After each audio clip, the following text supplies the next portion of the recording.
Title clear ટોક્સમાં ફરી એક વાત સ્વાગત છે આપનું ડૉક્ટર સંજય મુંજપરા. સંજયભાઈ, એક સવાલ એવો છે કે ઘણા બધા લોકોને એવું થાય કે આપણે જ્યારે પ્રોપર્ટી લેવા જઈએ ને તો પ્રોપર વ્યક્તિ અથવા તો પ્રોપર બિલ્ડર હોય એમની પાસેથી પ્રોપર્ટી લઈએ. પણ હવે તમે વોકિનમાં કોઈક પ્રોપર્ટી જોઈ અથવા તો કોઈક પ્રોપર્ટીની રીલ તમારી સામે આવી અથવા કોઈક એડવર્ટાઇઝમેન્ટમાં તમે પ્રોપર્ટી વિશે ઇન્ફોર્મેશન મેળવો છો તો તમારી પાસે માત્ર ગ્રુપનું નામ હોય છે, બાકીની કોઈ વિગત હોતી નથી. તો આ બિલ્ડર વિશેની વિગતો એ કોઈ જગ્યાએથી ઇન્ફોર્મેશન લોકોને મળી શકે ખરી? હા, એક સમય પહેલાં એવો હતો કે આ બાબતની આવશ્યકતા નહોતી. એની પાછળના કારણો શું હતા કે કમિટમેન્ટ અને ડેડિકેશન સાથેનો આ વ્યવસાય હતો. હવે એ વ્યવસાય કમિટમેન્ટ અને ડેડિકેશન સાથેનો નથી એવું હું કહેવા માંગતો નથી, પણ હવે વસ્તુ બની છે શું કે ગ્રાહકો લેવલે સરકારશ્રીના પ્રયાસોથી એટલી બધી જાગૃતિ આવી છે કે કોઈ પણ નાણાંનું રોકાણ કરવામાં આવે તો એના ઉપર સરકારની એક વોચ છે અને એ વોચ ધરાવતી સંસ્થા સરકારે જ એસ્ટાબ્લિશડ કરી છે, જેને આપણે રેરા કહીએ છીએ, રિયલ એસ્ટેટ રેગ્યુલેશન એક્ટ. તો એ એક્ટ અંતર્ગત હવે કોઈ પણ પ્રમોટર હોય, રેરાની અંદર બિલ્ડર શબ્દ નથી, ત્યાં પ્રમોટર શબ્દ છે. પ્રમોટર, હા. તો પ્રમોટર હોય ને તો એની સંપૂર્ણ વિગત એ રેરાના નંબર તમે એ વેબસાઇટ ઉપર નાખો ને એટલે તમને એની ટોટલી વિગત એ વેબસાઇટ ઉપરથી મળશે. હવે એ જે વિગત કઈ કઈ છે, તમે તો મને ખાલી એમની પર્સનલ માહિતીની પૂછી, પણ દરેક ગ્રાહક માટે બહુ અત્યંત અને આવશ્યક એટલા માટે છે કે તમને ત્યાં ક્વોલિટી પણ જોવા મળશે, ડેડિકેશન પણ જોવા મળશે, તમારું ફાઇનાન્શિયલ પ્લાનિંગ ક્યાં સુધી પહોંચ્યું એનો પ્રોગ્રેસ પણ જોવા મળશે, લીગલ અને ટેકનિકલ બધા એગ્રીમેન્ટ પણ તમને જોવા મળશે.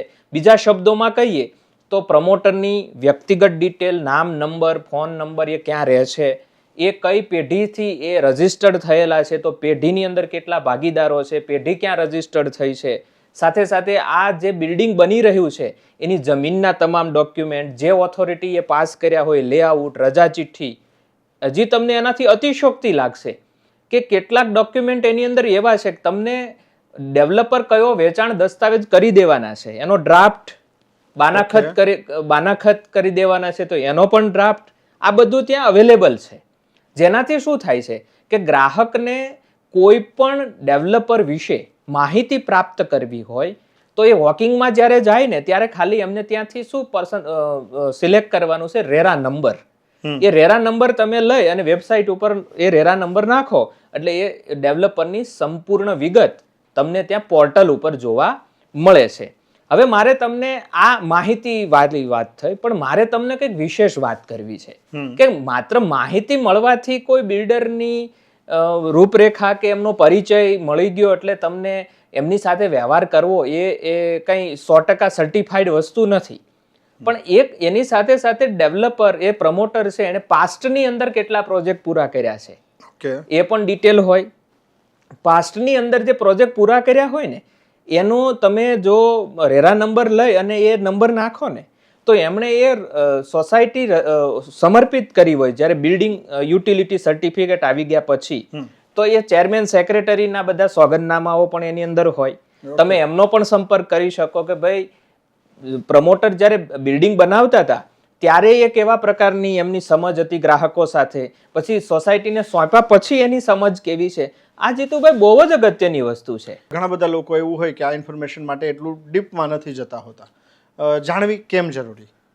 એક સમય એવો હતો કે તમે ડેવલપર પાસે જતા ને તો તમને એક ચિઠ્ઠી બનાવી દે કે ભાઈ તારું 10 નંબરનો બંગલો તારો કે 203 નંબરનો ફ્લેટ તારો અને એની અંદર હું ટાઇલ્સ આ લગાડીશ, સ્વિચ આ હશે, ઇલેક્ટ્રિક પ્રોવિઝન આ હશે, કિચન આવું હશે, એવું બધું હતું. હવે કેવું છે કે અપેક્ષાઓ ગ્રાહકોની પણ એટલી જ વધી ગઈ છે. સામે બજારની અંદર પ્રમોટરોની સંખ્યા પુષ્કળ છે એટલે એક પ્રકારની પૂર્ણ હરીફાઈ વાળો કન્સેપ્ટ હવે રિયલ એસ્ટેટ બજારની અંદર આવી ગયો. અત્યાર સુધી શું હતું કે એની અંદર મોનોપોલિસ્ટિક કોમ્પિટિશન હતી, જેને આપણે ઇજારા યુક્ત હરીફાઈ કહીએ. એટલે 1 થી વધારે અને 50-100 થી ઓછા આટલા એકમો કામ કરતા હોય ને એને આપણે જનરલી ઇજારા યુક્ત હરીફાઈ કહીએ છીએ. પણ હવે તો કેવું છે કે તમે ગાંધીનગરના એરિયાની અંદર જુઓ કે અમદાવાદના સરાઉન્ડિંગલી એરિયાની અંદર જુઓ તો લગભગ તમને 200-500 જેવા પ્રમોટર ત્યાં જોવા મળે છે. હવે એ બધાની વચ્ચે આનુષંગિક રીતે હરીફાઈ થઈ રહી છે. ત્યારે હરીફાઈ જ્યારે થતી હોય ને ત્યારે ગ્રાહકને એ સંબંધિત કેટલાક પ્રશ્નો ન ઉદ્ભવે એની તકેદારી ગ્રાહકે રાખવી પડે છે. એટલા માટે આ બધી માહિતીની અત્યંત આવશ્યકતા છે. રાઈટ. તો તમે જ્યારે તમારા માટે કોઈ ઘરનો ડિસિઝન લઈ રહ્યા હોય ત્યારે જો તમે એના લાગેલા હોર્ડિંગ્સમાં અથવા તો ત્યાં જે તમે સાઇટ ઉપર જશો ત્યાં જે ઇન્ફોર્મેશન કે જે ડિસ્પ્લે તમારી સામે મૂકવામાં આવશે એમાં તમને રેરા નંબર લખેલો જોવા મળશે. હોર્ડિંગ્સમાં પણ તમે ધ્યાન કરશો કે QR કોડ હોય છે અને ઉપર રેરા નંબર લખેલો હોય છે. એનાથી તમે એ થોડી વિગતો તો કદાચ થોડોક સમય લાગશે એ ચેક કરવામાં, તમારે પોતાનો સમય ઇન્વેસ્ટ કરવો પડશે, પણ તમે જે રૂપિયાનું ઇન્વેસ્ટમેન્ટ કરી રહ્યા છો એનું વળતર પ્રોપર મળી રહ્યું છે કે કેમ, જે રૂપિયાનું તમે ઇન્વેસ્ટમેન્ટ કરી રહ્યા છો એ ગેરવલ્લે તો નથી જઈ રહ્યા ને, એ બધી જ માહિતી માટે રેરાની માહિતી ચેક કરવાનું ભૂલતા નહીં.